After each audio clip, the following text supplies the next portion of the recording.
Hello दोस्तों, नमस्कार। मैं संतोष स्वागत करता हूं आप सभी का अपने YouTube चैनल पर, जिसका नाम है बुद्धिमा 500।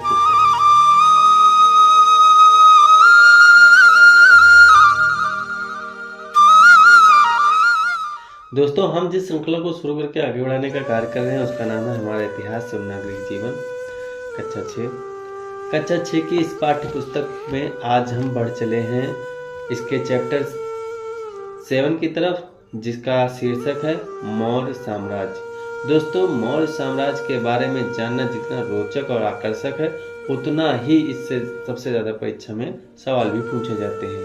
दोस्तों, यह वंश वो वंश है जो भारत में ज्ञात वंशों में अग्रणी है, जिसका प्रभुत्व इतना ज़्यादा था कि आज तक अखंड भारत के नाम से जाना जाता है। तो दोस्तों, देर न करते हुए शुरू करते हैं आज का ये चैप्टर, मौर्य साम्राज्य। आप आजकल के प्रचलित सिक्कों को ध्यान से देखिए। इसके एक और पीठ सटाए हुए 4 सिंह बैठे हैं। ये सिंह अशोक के सारनाथ स्तंभ से लिए गए हैं। अशोक जिस वंश का शासक था वह वंश था मौर्य वंश। बौद्ध स्रोतों के अनुसार नंद वंश के शासक घनानंद द्वारा अपमानित आचार्य कौटिल्य चाणक्य ने बालक चंद्रगुप्त को राजकीलकम नामक खेल खेलते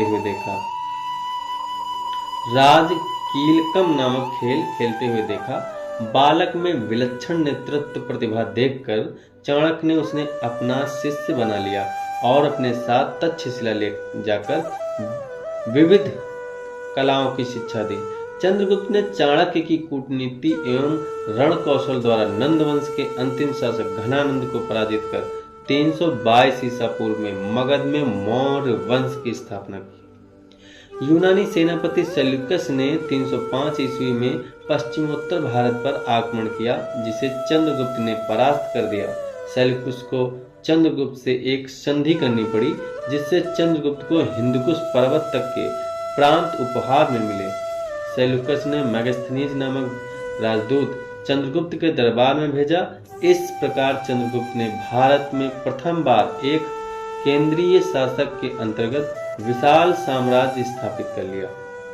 यूनानी लेखकों ने चंद्रगुप्त के लिए सेंड्रोकोटस नाम का उल्लेख किया है। मौर्य प्रशासन। मेगास्थनीज की इंडिका और कौटिल्य चाणक्य के अर्थशास्त्र पुस्तकों से मौर्यों के विशाल प्रशासन तंत्र की जानकारी मिलती है। चंद्रगुप्त सारे अधिकार अपने ही हाथों में रखे हुए थे। राजा की सहायता के लिए एक मंत्री परिषद गठित थी, जिसके सदस्य राजा को सलाह देते थे। चाणक्य चंद्रगुप्त मौर्य के प्रधानमंत्री थे। मौर्य शासन व्यवस्था। इसमें एक चार्ट दिखाया जा रहा है। आप इस चार्ट से समझ सकते हैं कि कैसी व्यवस्था रही थी शासन को चलाने के लिए। क्षेत्र विभाजन में साम्राज्य, प्रांत, जनपद यानी जिला, जिलों में नगर और गांव थे। नगरों में 6 परिषदें थीं। प्रत्येक परिषद में 5 आयुक्त थे। जिम्मेदार व्यक्ति कौन था? तो साम्राज्य के लिए राजा, जो वंशानुगत हुआ करता था, और मंत्रिपरिषद।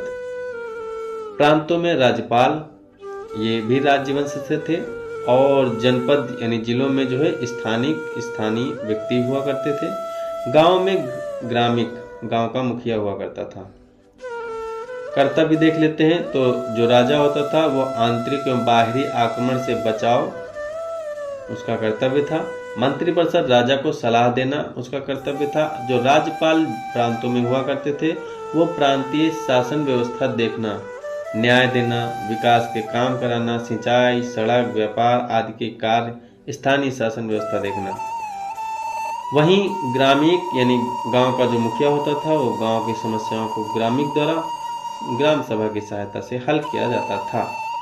दोस्तों, आज आप जिस व्यवस्था को भारत में देख रहे हैं, सेम टू सेम ऐसी ही व्यवस्था उस समय मौर्य साम्राज्य में हुआ करती थी। उसमें आज आप देखते हैं प्रधानमंत्री होते हैं, राष्ट्रपति होते हैं, राज्यों में राज्यपाल होते हैं और गांव में ग्राम मुखिया भी होते हैं। ऐसी ही व्यवस्था उस समय मौर्य वंश में भी हुआ करती थी। इतने बड़े साम्राज्य के अच्छे प्रशासन के लिए 3 स्तरों की शासन व्यवस्था थी: प्रांत, जनपद और नगर या गांव। इस समय नौकरशाही व्यवस्था थी। वेतन राजकोष से दिया जाता था। प्रांत से लेकर गांव तक की वस्तु स्थिति को राजा समय समय पर दौरा करके स्वयं भी देखता था। गुप्तचर पूरे साम्राज्य की सूचना राजा को देते थे। बाहरी आक्रमण व आंतरिक विद्रोह को दबाने के लिए थल यानी पैदल, हाथी घोड़े व जल सेना राजा के पास थी। इतनी बड़ी व्यवस्था चलाने के लिए धन की आवश्यकता थी, जिसके लिए राजा की नीति खजाने को हमेशा भरा रखने की थी। इस समय राजस्व व्यवस्था बहुत अच्छी थी। कृषि कर, सिंचाई कर, व्यवसायी संगठनों पर बिक्री कर आय के मुख्य स्रोत थे। इन करों को बड़ी सावधानी से इकट्ठा किया जाता था। इन करों का लेखा जोखा रखा जाता था। राज्य में आने वाले जंगलों एवं खानों पर राजा का स्वामित्व होता था। राज्य अपनी सेना के लिए हथियारों का निर्माण भी करता था। लगभग 2500 वर्ष पहले के शासन का ढांचा आज भी हमारे देश के शासन के ढांचे से मिलता है।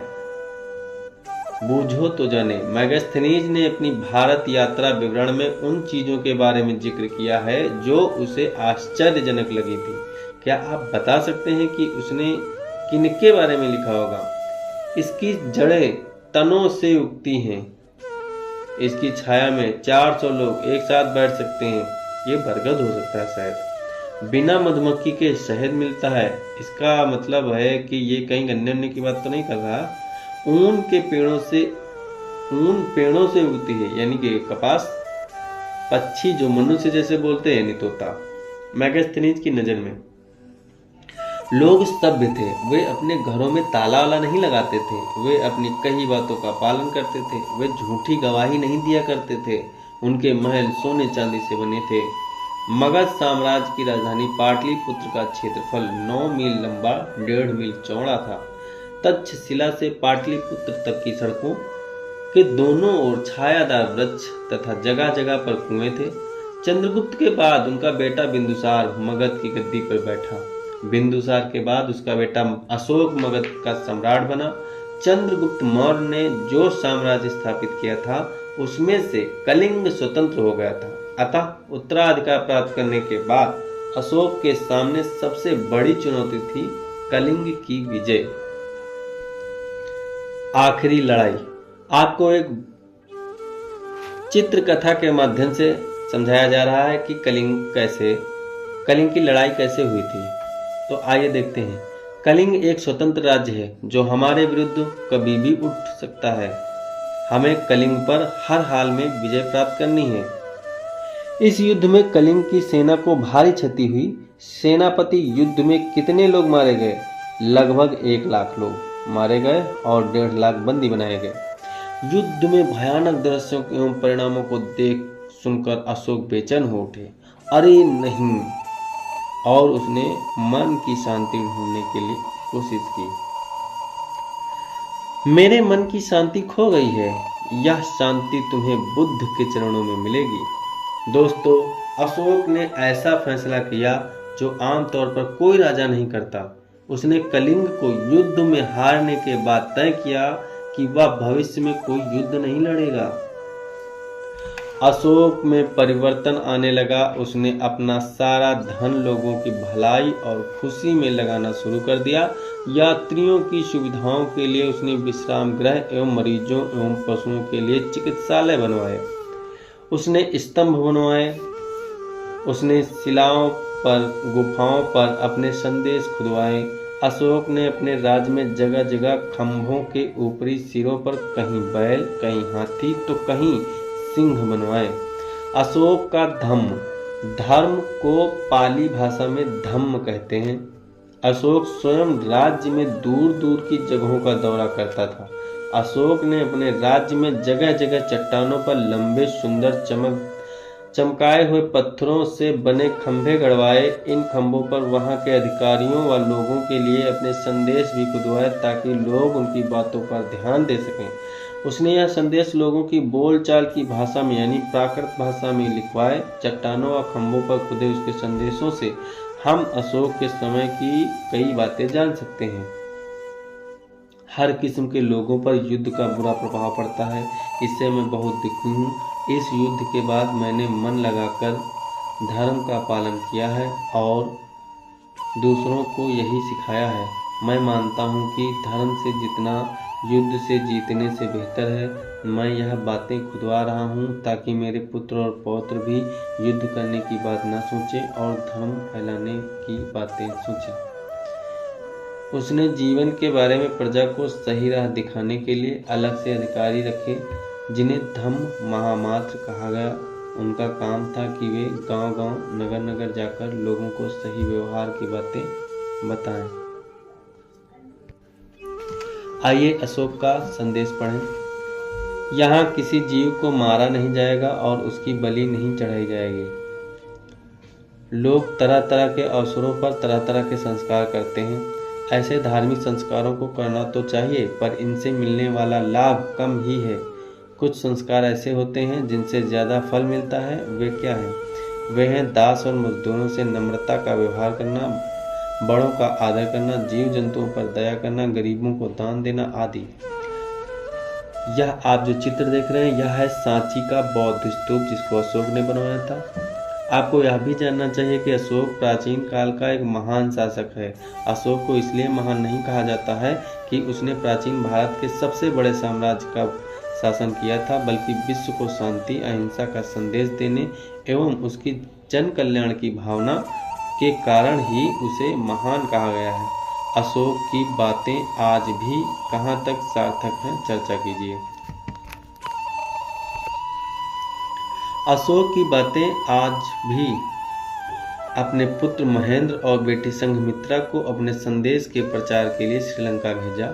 अशोक ने बौद्ध धर्म के सिद्धांतों में एक रूपता लाने के लिए पाटलिपुत्र में एक बड़ी सभा की, जिसे तीसरी बौद्ध संगीति सभा भी कहते हैं। इसके अतिरिक्त अशोक ने बौद्ध स्तूपों, धार्मिक स्मारक एवं बौद्ध विहारों, भिक्षुओं के रहने का स्थान का निर्माण कराया।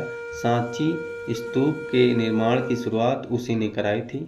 पीठ से पीठ सटाकर बैठे हुए 4 सिंह हमारा राज चिन्ह है। इसे अशोक के सारनाथ स्तंभ से लिया गया है। विश्व के इतिहास में अशोक के समान उदार व मानवतावादी सम्राट आज तक नहीं हुआ है। यह भी जानिए कि प्रथम बौद्ध संगीति अजातशत्रु के समय हुई थी, द्वितीय बौद्ध संगीति कालाशोक के समय हुई थी और तृतीय बौद्ध संगीति अशोक के समय हुई थी और चतुर्थ बौद्ध संगीति कनिष्क के समय हुई थी। अशोक का साम्राज्य आप जो मैप देख रहे हैं, इसमें आप जितना रेड वाला भाग देख रहे हैं वो अशोक कालीन भारत है।